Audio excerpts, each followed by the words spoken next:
So I've certainly made a lot of bad decisions in my driving career, and I think I'm about to make another really terrible one. So I was racing 24 Hours of Lemons in a E30, and we broke it a few times. We went through 4 engines, and that car is now gone. So in the interest of making more bad decisions and to keep everybody here really amused, this is a 1989 Jeep XJ. It's got a straight 6 4-liter engine, and we're taking it racing. So 24 hours of lemons, not Le Mans, lemons. Let me tell you what that is. So it is a race that's been going on for quite a few years. You race a hoopty, essentially. So I think this fits the definition of a hoopty. The rules are basically you've got to show up with a crappy car that runs, and you're supposed to pay only $500 for it. So I don't know exactly what this cost. Probably a lot more than $500, I'm imagining. And you got to have some safety in here. So fortunately, we have taken care of the safety. We think we're going to pass tech. We got a nice rusty roll bar there. Looks pretty nice, sweet. Looking inside here, we have a lovely, lovely interior cabin department. Hey, we've got some OEM gauges. We have ourselves a pretty decent looking race seat there. And we have a kill switch in case we catch on fire. We don't really like to catch on fire. That's not really the goal of this whole thing. However, it has happened to some people. So we do have, we've got some fire suits, and we've also installed some fire suppression in here too. So that's what that little blue thing in here is. We got 4 things for fire suppression here. So hopefully we don't catch on fire. I don't know if we're gonna finish the race. I don't think we're gonna win, but a couple of my teammates back there. Hey guys, are we gonna win? Or are we gonna finish? Or what's the plan? We're gonna finish. We're gonna finish. No fire. No fire. No fire. Hopefully that's Gus and that's Ryan. So we're gonna be seeing more of them. It's mid-November right now, or late November. I don't know what it is. Who knows what time is anymore, but we're gonna be racing at the beginning of December in Sonoma Raceway. Stay tuned for the rest of the video. So I have arrived, and so has the truck with the Jeep a little bit behind me. And of course, the weather is lovely today here. It's starting to rain. It's supposed to rain all weekend long, so that's gonna be really exciting. So we're about to unload this thing, but I've got a story to tell you about the last Lemons race, or the last Lemons team I had, in fact, and hopefully we're going to be a little bit more successful. So let me tell you about that. But first, if you're new to the channel, it'd be awesome if you want to subscribe. I've got a Discord chat right down here below, and I've also got a Patreon if you want to help support me in my horrible racing career. So a couple of years ago, I had a team with an E30 and a 240 SX, and we went racing a few times. We've been here to Sonoma before. We've been to Laguna Seca. We've been to Thunder Hill. We definitely raced some. We finished 1 race, and after that we just got into a series of very bad engine problems with our E30. In fact, we went through 4 separate engines with that car. So the goal this weekend is A, to finish the race, and B, not to spin out and crash in the rain. So we're gonna see how successful we are. So this is a little bit pre-race. This is Friday. We have some, because of the rules, which is $500, allegedly you're only supposed to spend $500. We got some very, very nice specimens here. Oh, it's an old Ford Mustang too. Now you can tell who's raced before and who hasn't. I'm willing to bet, looking by the number of dents on this vehicle over here, that these guys have a little bit of experience. But you know, I think the best part of this car, check out that wing. Looks like you guys have done this before, given the amount of dents you have on the vehicle. We bought it like this. Now we do have a backup plan in case our Jeep here breaks down, and it's coming right over here, because that's gonna take us all the way to the finish line if we run into a problem. So it's race day here at Sonoma, and you can see it's just a little bit wet. In fact, it was pouring rain a couple of minutes ago. So we're just getting the Jeep ready. We're changing the diff fluid on it right now. We've put some Rain-X on the windshield. We've tested the radios. We've done all the things that hopefully will keep the car out there and running. So it should be pretty interesting, because it's gonna be raining constantly, and it was pouring a little bit earlier. So I think our goals are, we've got brand new tires too, which have the release compound on them. So they're gonna be extra slippery for the first couple laps. I am going out first, so hopefully there'll be some good in-car video of something happening on the track. I guess we're gonna see what that could possibly be, but we are getting ready to go out in about 20 minutes, something like that. So I'm gonna have some in-car video, and then when I'm done with my session, I'm gonna keep recording and update you guys and let you know what actually happened on the track.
So I just got out of the car after my first stint. It's very slippery, it's very wet. Got it sideways a few times. There's definitely some mayhem going on in the track.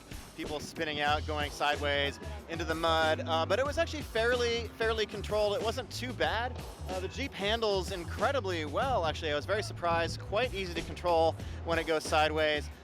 Sometimes when you shift, it's an automatic. Sometimes when you shift, the throttle, a little too much throttle, breaks the rear tires loose. And the real trick in this race is to basically apply power when you're more or less in a straight line. If you try to give it too much power when you've got the wheel turned a little bit, it starts to get sideways. The braking is really good. It's a lot of fun out there, but man, it's wet and there's some crazy cars, and it's pretty fun dicing with other cars in the rain. Great fun. So pretty good first session. Starting to rain again right now. So we got Gus going in the car right now. He's about to go out, and we got our radios hooked up. Had a little bit of a problem. I couldn't really hear what was going on the radio, so that was a bit of an issue, but they apparently were able to hear me. So pretty cool. This thing is holding up really nicely. We got some new tires on here, and yeah, it's rainy and windy and wet. So I survived the first session, but our easy up, I don't think it's gonna make it. It looks a little bit destroyed.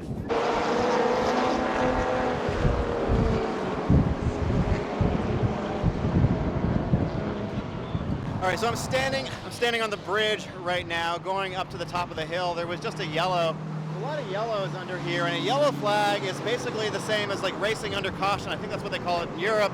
But here it's a yellow flag, which means there's been an incident. Somebody's spun, somebody's hit a guardrail, somebody's hit the wall, something like that. Here, mostly it was just people going off into the grass and people spinning out.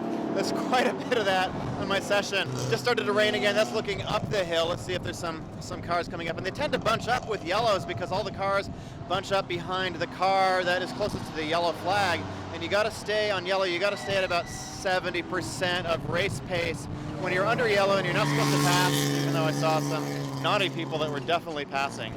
Hopefully there's not too much wind noise here, but that part of the track right up there is the trickiest part of the track because you're coming up the hill and then you turn right and it's off camber. And I got a little bit sideways there earlier on.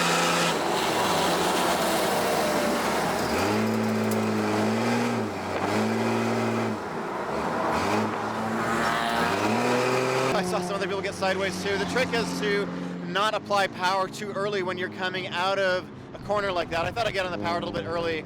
But anyway, so we made it up to 38th place when I was driving, 30th place overall. There's about 150 cars here, I think. It's pretty good. So I just came into pit. Gus went out. Right after we got out, he was at 64th, and now I think we're in about 50th place. So he's gained quite a few places just in the last few minutes. I was out there taking it pretty easy because this is not my car. I didn't want to have any contact. I didn't want any black flags. The black flag is when they bring you in because you've done something really stupid.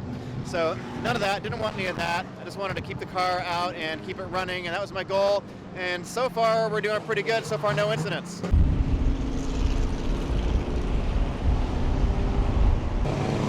so there's a yellow right there.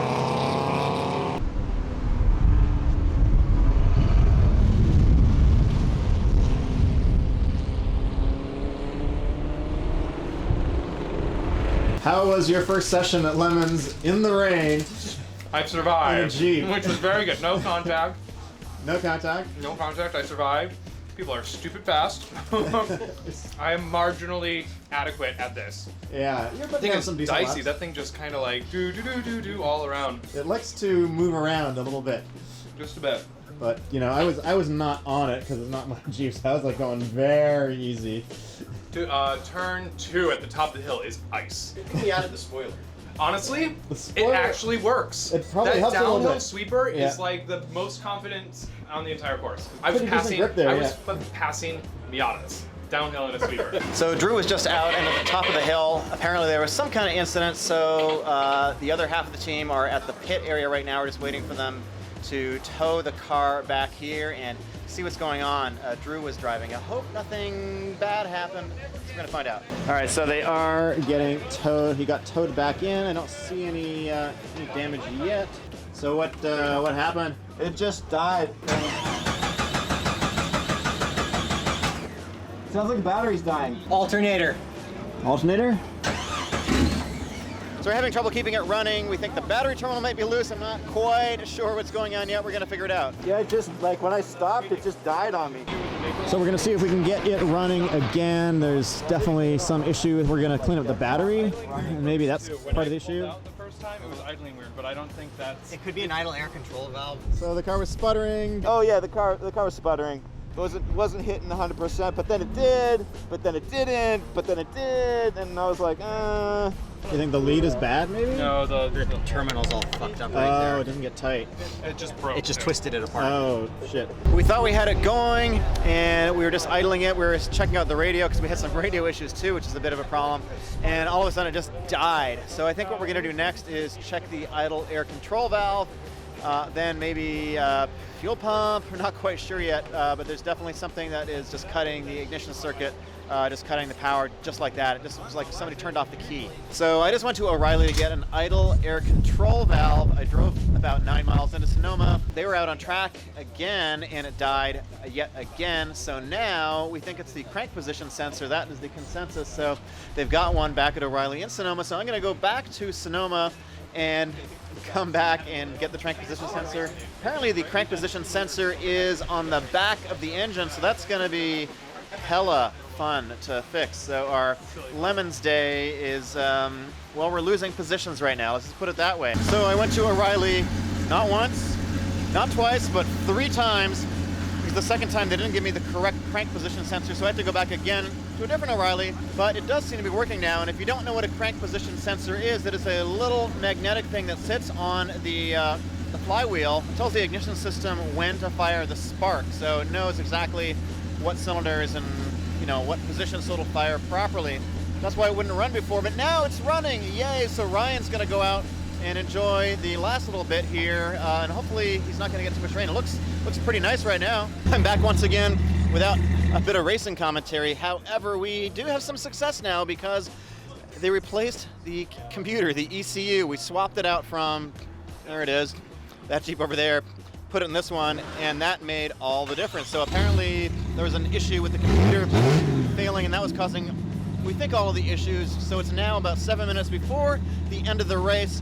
So unfortunately, Ryan is not going to go out today, but we do have one more day of racing. So if you want to check out that, just click on one of the icons up here. I'm going to have that linked. My name is Eric. If you want to follow me on Instagram, you can ask me questions. It's right over here. I will see you in the next video.